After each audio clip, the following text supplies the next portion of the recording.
Hello mga kailaw, kumusta og welcome na usab din sa tong YouTube channel sa tong panag-uban. Kung bago ka pa, ay kalimot sa pag-subscribe sa tong YouTube channel ug i-hit ang notification bell icon aron nga ma-notify ka sa bag-o pa nato nga mga video uploads.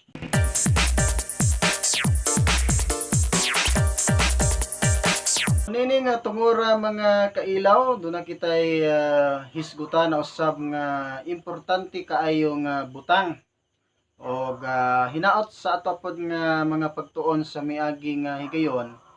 Kung nakita nimo ang atong mga gipaabot kaninyong mga mensahe sa miagi, kato makahatag usab og kalig-on sa inyong kinabuhi.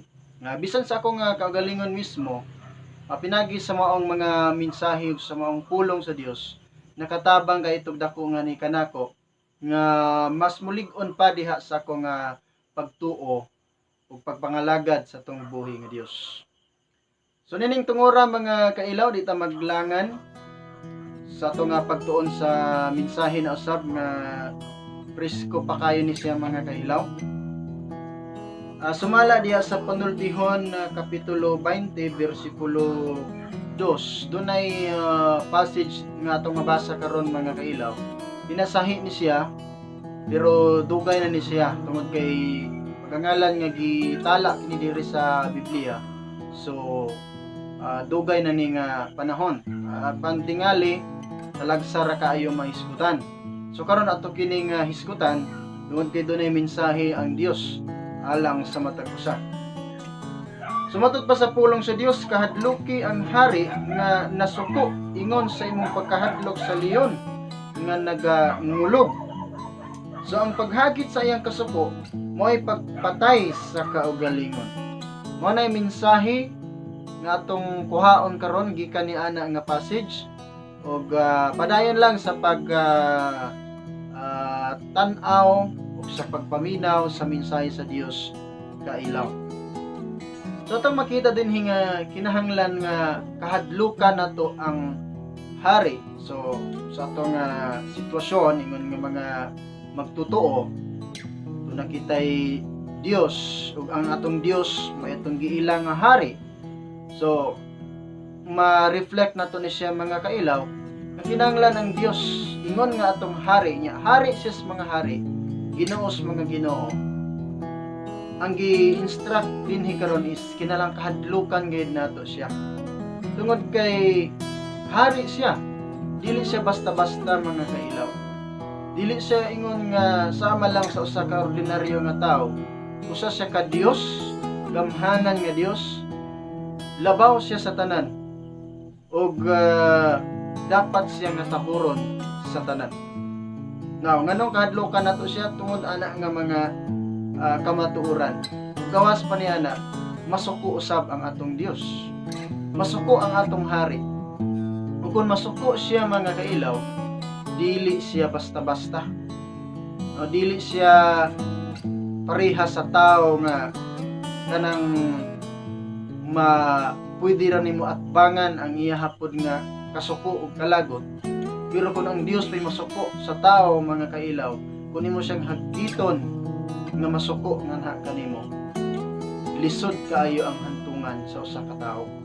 Munang dili nato himuon ang pagsulay nga masuko ang Dios diri sa atong kinabuhi.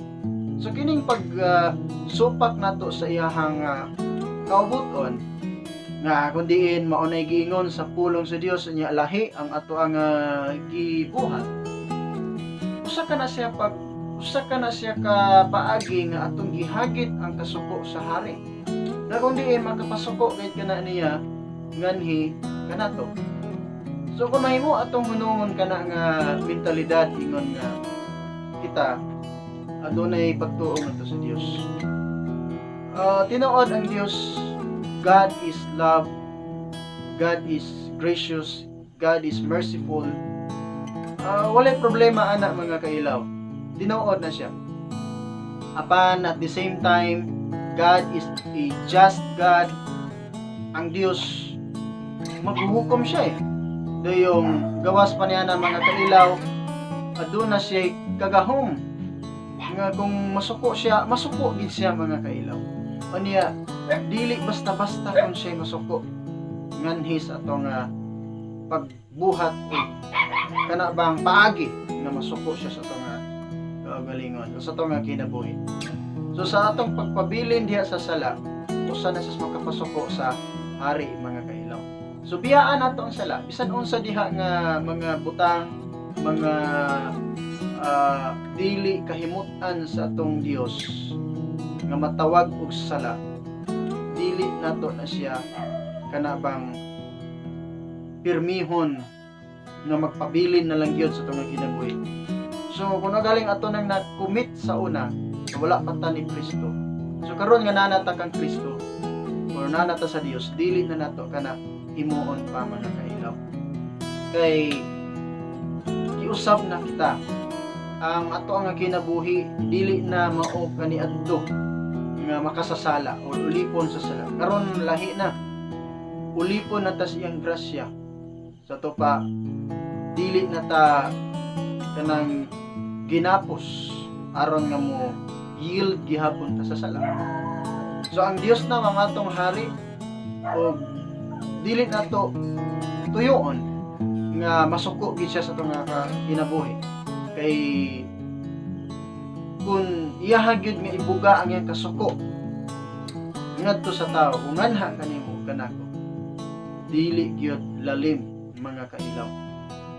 Magmahay gid ka or tingali sa tibok imong kinabuhi for eternity, tingali pwede ka magmahay kunin mo nang buhaton.